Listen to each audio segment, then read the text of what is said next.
জয় জগন্নাথ বলরাম সুভদ্রা মাইকি জয় বলে এবছরের শুভ রথযাত্রার দিনটা শুরু হয়েছিল ঠাকুরকে ফুল দিয়ে সাজিয়ে প্রসাদে মিষ্টি, ছানার জিলিপি ও জল নিবেদন করে। আর বিকেলে পাড়ার খুদে সুভদ্রা জগন্নাথ বলরামের শুভ রথযাত্রার টানা রথ থেকে পেলাম গুজিয়া প্রসাদ। আর তারপর সপরিবারে আমরা খেলাম আইসক্রিম। স্বাদের এই পাঁপড় ভাজা, টাটকা ভাজা খেতে মজা, পেঁয়াজি পেঁয়াজ বড়া, মুখরোচক মুচমুচে খাসা।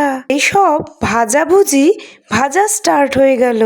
রথের দিন বলে কথা, শুভ রথযাত্রার রথ টানিনি আর রথের মেলাতেও যেতে পারিনি, কিন্তু তাতে কি, ভাজাভুজি তো অবশ্যই খাবো।